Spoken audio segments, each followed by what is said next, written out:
Assalamualaikum. Bismillah. Alhamdulillah, kita masih diberikan kesehatan dan waktu luang untuk terus bisa mempelajari mengenai agama Islam, mengenai risalah Islam, dan juga kita bisa mempelajari para sahabat yang langsung dibimbing oleh Rasulullah yang telah mendakwahkan Islam ke seluruh penjuru dunia hingga bisa diterima oleh kita sampai saat ini. Sahabat yang akan kita bahas adalah pertama, yaitu Mus'ab bin Umair. Mus'ab bin Umair salah seorang di antara para sahabat Nabi, seorang remaja Quraisy terkemuka, seorang yang paling ganteng dan tampan, penuh dengan jiwa dan semangat kemudaan. Para mu'arrikh dan ahli riwayat melukiskan semangat kemudaannya dengan kalimat, seorang warga kota Mekah yang mempunyai nama paling harum. Ia lahir dan dibesarkan dalam kesenangan dan tumbuh dalam lingkungannya. Mungkin tak seorang pun di antara anak-anak muda Mekah yang beruntung dimanjakan oleh kedua orang tuanya demikian rupa sebagai yang dialami Mus'ab bin Umair. Sungguh suatu riwayat penuh pesona, riwayat Mus'ab bin Umair atau Mus'ab yang baik, sebagai biasa digelarkan oleh kaum muslimin. Ia salah satu di antara pribadi-pribadi muslimin yang ditempa oleh Islam dan dididik oleh Muhammad SAW. Sungguh kisah hidupnya menjadi kebanggaan bagi kemanusiaan umumnya. Suatu hari anak muda ini mendengar berita yang telah tersebar luas di kalangan warga Mekah mengenai Muhammad Al-Amin, Muhammad SAW, yang menyatakan bahwa dirinya telah diutus Allah sebagai pembawa berita suka maupun duka, sebagai dai yang mengajak umat beribadah kepada Allah Subhanahu wa taala. Sementara perhatian warga Mekah terpusat pada berita itu dan tiada yang menjadi buah pembicaraan mereka kecuali tentang Rasulullah SAW serta agama yang dibawanya. Maka anak muda yang manja ini paling banyak mendengar berita itu. Karena walaupun usianya masih belia, tetapi ia menjadi bunga majlis, tempat-tempat pertemuan yang selalu diharapkan kehadirannya oleh para anggota dan teman-temannya. Gayanya yang tampan dan otaknya yang cerdas merupakan keistimewaan Ibnu Umair, menjadi daya pemikat dan pembuka jalan pemecahan masalah. Di antara berita yang didengarnya ialah bahwa Rasulullah bersama pengikutnya biasa mengadakan pertemuan di suatu tempat yang terhindar jauh dari gangguan gerombolan Quraisy dan ancaman-ancamannya, yaitu di Bukit Sapa di rumah Arqam bin Abil Arqam. Keraguannya tiada berjalan lama, hanya sebentar waktu ia menunggu, maka pada suatu senja didorong oleh kerinduannya, pergilah ia ke rumah Arqam menyertai rombongan itu. Di tempat itu Rasulullah SAW sering berkumpul dengan para sahabatnya, tempat mengajarnya ayat-ayat Al-Quran dan membawa mereka salat beribadah kepada Allah yang Maha Akbar. Baru saja Mus'ab mengambil tempat duduknya, ayat-ayat Al-Quran mulai mengalir dari kalbu Rasulullah, bergema melalui kedua bibirnya dan sampai ke telinga, meresap di hati para pendengar. Di senja itu Mus'ab pun terpesona oleh untaian kalimat Rasulullah yang tepat menemui sasaran pada kalbunya. Hampir saja anak muda itu terangkat dari tempat duduknya karena rasa haru dan serasa terbang ia karena gembira. Tetapi Rasulullah mengulurkan tangannya yang penuh berkat dan kasih sayang dan mengurut dada pemuda yang sedang panas bergejolak, hingga tiba-tiba menjadi sebuah lubuk hati yang tenang dan damai, tak ubah bagai lautan yang teduh dan dalam. Pemuda yang telah Islam dan iman itu nampak telah memiliki ilmu dan hikmah yang luas. berlipat ganda dari ukuran usianya, dan mempunyai kepekatan hati yang mampu merubah jalan sejarah. Hunas binti Malik, yakni ibunda Mus'ab, seorang yang berkepribadian kuat dan pendiriannya tak dapat ditawar atau diganggu gugat. Ia wanita yang disegani bahkan ditakuti. Ketika Mus'ab menganut Islam, tiada satu kekuatan pun yang ditakuti dan dikhawatirkannya selain ibunya sendiri. Bahkan walau seluruh penduduk Mekah beserta berhala-berhala para pembesar dan padang pasirnya berubah rupa menjadi suatu kekuatan yang menakutkan yang hendak menyerang dan menghancurkannya, tentulah Mus'ab akan menganggapnya enteng. Tapi tantangan dari ibunya bagi Mus'ab tidak dapat dianggap kecil. Ia pun segera berpikir keras dan mengambil keputusan untuk menyembunyikan keislamannya sampai terjadi sesuatu yang dikehendaki Allah. Demikianlah ia senantiasa bolak-balik ke rumah Arkam menghadiri majlis Rasulullah, sedang hatinya merasa bahagia dengan keimanan dan sedia menembusnya dengan amarah murka ibunya yang belum mengetahui berita keislamannya. Tetapi di kota Mekah tiada rahasia yang tersembunyi, apalagi dalam suasana seperti itu. Mata kaum Quraisy berkeliaran di mana-mana mengikuti setiap langkah dan menyelusuri setiap jejak. Kebetulan seorang yang bernama Utsman bin Talha melihat Mus'ab memasuki rumah Arkam secara sembunyi. Kemudian pada hari yang lain dilihatnya pula ia salat seperti Muhammad SAW. Secepat kilat ia mendapatkan ibu Mus'ab dan melaporkan berita yang dijamin kebenarannya. Berdirilah Mus'ab di hadapan ibu dan keluarganya serta para pembesar Mekah yang berkumpul di rumahnya. Dengan hati yang yakin dan pasti dibacakannya ayat-ayat Al-Quran yang disampaikan Rasulullah untuk mencuci hati nurani mereka, mengisinya dengan hikmah dan kemuliaan, kejujuran dan ketakwaan. Ketika sang ibu hendak membungkam mulut putranya dengan tamparan keras, tiba-tiba tangan yang terulur bagai anak panah itu surut dan jatuh terkulai. Demi melihat nur atau cahaya yang membuat wajah yang telah berseri cemerlang itu kian berwibawa dan patut diindahkan, menimbulkan suatu ketenangan yang mendorong dihentikannya tindakan. Karena rasa keibuannya, ibunda Mus'ab terhindar memukul dan menyakiti putranya, tetapi tak dapat menahan diri dari tuntutan bela berhala-berhalanya dengan jalan lain. Dibawalah putranya itu ke suatu tempat terpencil di rumahnya, lalu dikurung dan dipenjarakannya amat rapat. Demikianlah beberapa lama Mus'ab tinggal dalam kurungan sampai saat beberapa orang muslim hijrah ke Habsyi. Mendengar berita hijrah ini, Mus'ab pun mencari muslihat dan berhasil mengelabui ibu dan penjaga-penjaganya, lalu pergi ke Habsyi melindungkan diri. Ia tinggal di sana bersama saudara-saudaranya kaum Muhajirin, lalu pulang ke Mekah. Kemudian ia pergi lagi hijrah kedua kalinya bersama para sahabat atas titah Rasulullah dan karena taat kepadanya. Baik di Habsyi ataupun di Mekah, ujian dan penderitaan yang harus dilalui Mus'ab di tiap saat dan tempat kian meningkat. Ia telah selesai dan berhasil menempa cara kehidupannya menurut pola yang modelnya telah dicontohkan Muhammad SAW. Ia merasa puas bahwa kehidupannya telah layak untuk dipersembahkan bagi pengorbanan terhadap penciptanya yang maha tinggi, Tuhannya yang maha akbar. Pada suatu hari ia tampil di hadapan beberapa orang muslimin yang sedang duduk sekeliling Rasulullah SAW. Demi memandang Mus'ab, mereka sama menundukkan kepala dan memejamkan mata, sementara beberapa orang matanya basah karena duka.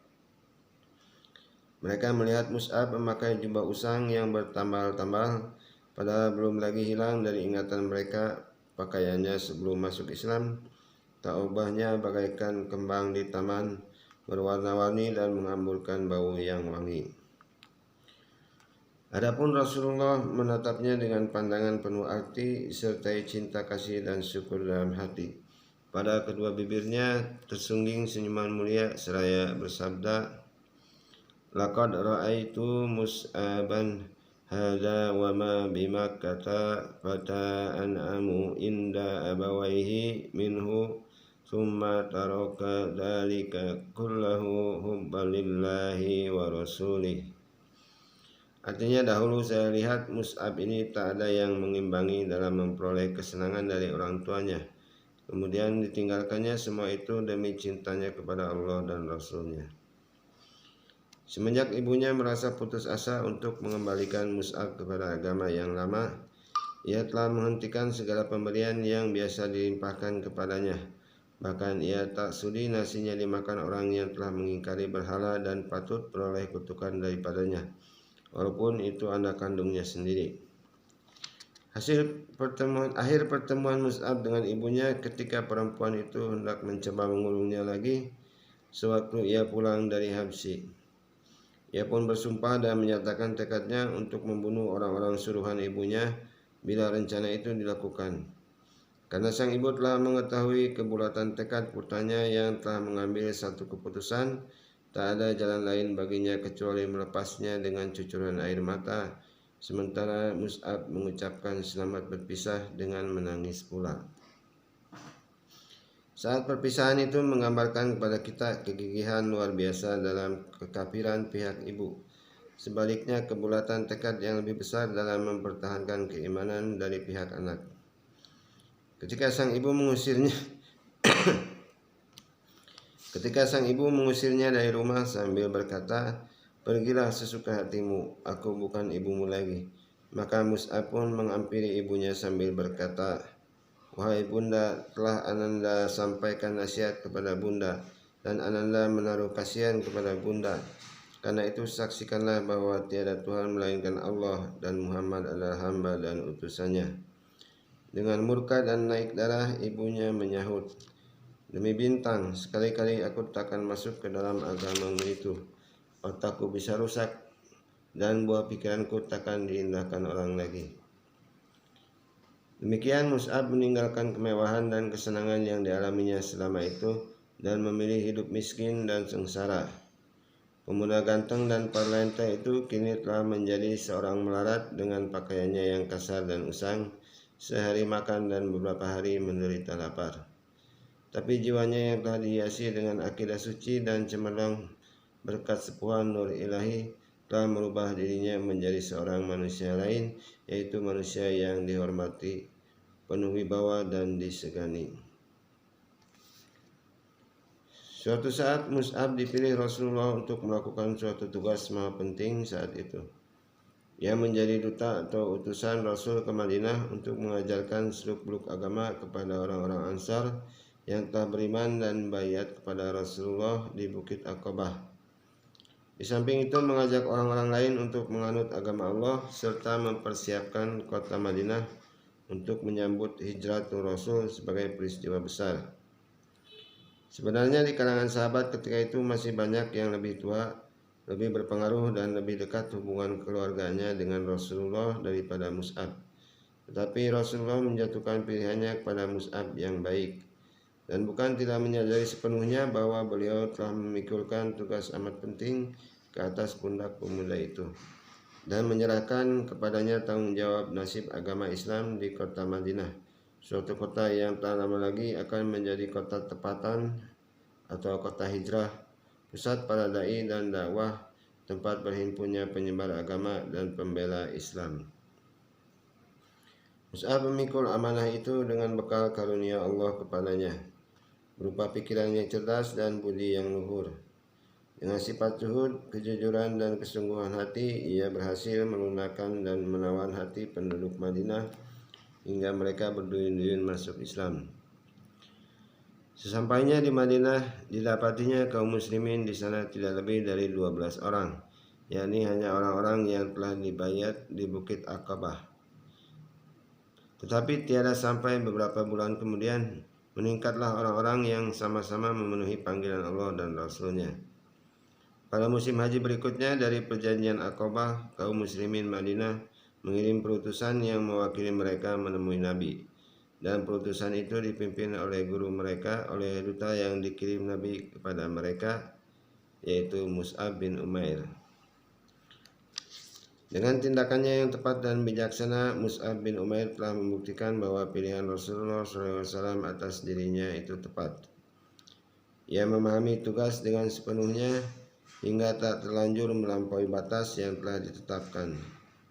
Ia sadar bahwa tugasnya adalah menyeru kepada Allah, menyampaikan berita gembira lahirnya suatu agama yang mengajak manusia mencapai hidayah Allah, membimbing mereka ke jalan yang lurus.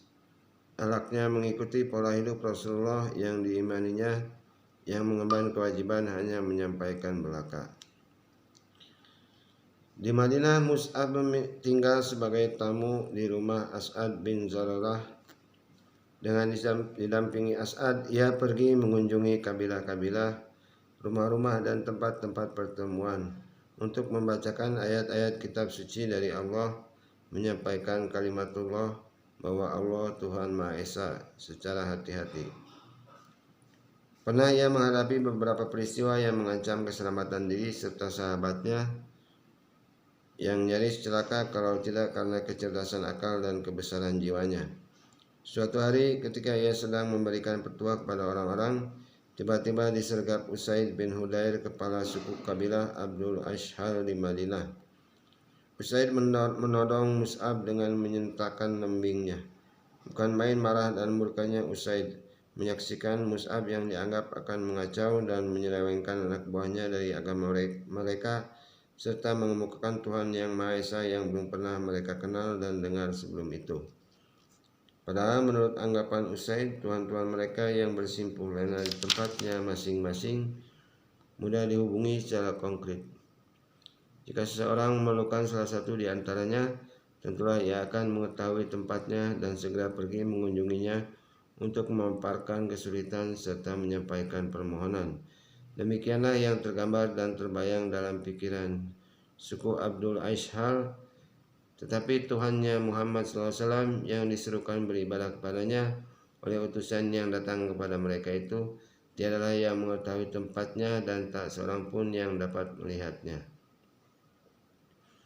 Demi dilihat kedatangan Usaid bin Hudair yang murka bagaikan api sedang berkobar kepada orang-orang Islam yang duduk bersama Mus'ab, mereka pun merasa kecut dan takut. Tetapi Mus'ab yang baik tetap tinggal tenang dengan air muka yang tidak berubah. Bagaikan singa hendak menerkam, Usaid berdiri di depan Mus'ab dan As'ad bin Zurarah. Bentaknya, "Apa maksud kalian datang ke kampung kami ini? Apakah hendak membodohi rakyat kecil kami? Tinggalkan segera tempat ini jika tak ingin segera nyawa kalian melayang." Seperti tenang dan mantapnya samudra dalam, laksana terang dan damainya cahaya fajar, terpancarlah ketulusan hati Mus'ab yang baik, dan bergeraklah lidahnya mengeluarkan ucapan halus. Katanya, "Kenapa Anda tidak duduk dan mendengarkan dulu? Seandainya Anda menyukai, nanti Anda dapat menerimanya. Sebaliknya jika tidak, kami akan menghentikan apa yang tidak Anda sukai itu." Sebenarnya Usaid seorang berakal dan berpikiran sehat, dan sekarang ini ia diajak oleh Mus'ab untuk berbicara dan meminta pertimbangan kepada hati nuraninya sendiri. Yang dimintanya hanyalah agar ia bersedia mendengar dan bukan lainnya.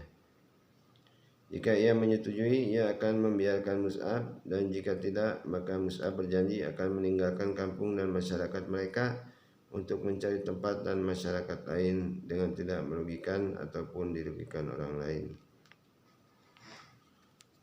"Sekarang saya insaf," ujar Usaid, lalu menjatuhkan lembingnya ke tanah dan duduk mendengarkan. Demi Mus'ab membacakan ayat-ayat Al-Quran dan menguraikan dakwah yang dibawa oleh Muhammad bin Abdullah SAW, maka dada Usaid pun mulai terbuka dan bercahaya. Beralun berirama mengikuti naik turunnya suara serta meresapi keindahannya. Dan belum lagi Mus'ab selesai dari uraiannya, Usaid pun berseru kepadanya dan kepada sahabatnya. Alangkah indah dan benarnya ucapan itu. Dan apakah yang harus dilakukan oleh orang yang hendak masuk agama ini? Maka sebagai jawabannya, gemuruhlah suara tahlil serempak seakan hendak mengguncangkan bumi. Kemudian ujar Mus'ab, hendaklah ia mensucikan diri, pakaian dan badannya, serta bersaksi bahwa tiada Tuhan yang hak diibadahi melainkan Allah. Beberapa lama Usaid meninggalkan mereka, kemudian kembali sambil memelas air dari rambutnya. Lalu ia berdiri sambil menyatakan pengakuannya bahwa tiada Tuhan yang hak diibadahi melainkan Allah dan bahwa Muhammad itu utusan Allah. Secepatnya berita itu pun tersiarlah. Keislaman usai disusul oleh kehadiran Sa'ad bin Mu'adz. Dan setelah mendengar uraian Mus'ab, Sa'ad merasa puas dan masuk Islam pula. Langkah ini disusul pula oleh Sa'ad bin Ubadah. Dan dengan keislaman mereka ini berarti selesailah persoalan dengan berbagai suku yang ada di Madinah. Warga kota Madinah saling berdatangan dan bertanya sesama mereka, jika Usaid bin Hudair, Sa'ad bin Ubadah dan Sa'ad bin Mu'adz telah masuk Islam, apalagi yang kita tunggu? Ayolah kita pergi kepada Mus'ab dan beriman bersamanya. Kata orang, kebenaran itu terpancar dari celah-celah giginya. Demikianlah duta Rasulullah yang pertama telah mencapai hasil gemilang yang tiada taranya, suatu keberhasilan yang memang wajar dan layak diperolehnya. Hari-hari dan tahun-tahun pun berlalu dan Rasulullah bersama para sahabatnya hijrah ke Madinah. Orang-orang Quraisy semakin geram dengan dendamnya. Mereka menyiapkan tenaga untuk melanjutkan tindakan kekerasan terhadap hamba-hamba Allah yang saleh. Terjadilah perang Badar dan kaum Quraisy pun beroleh pelajaran pahit yang menghabiskan sisa-sisa pikiran sehat mereka hingga mereka berusaha untuk menebus kekalahan.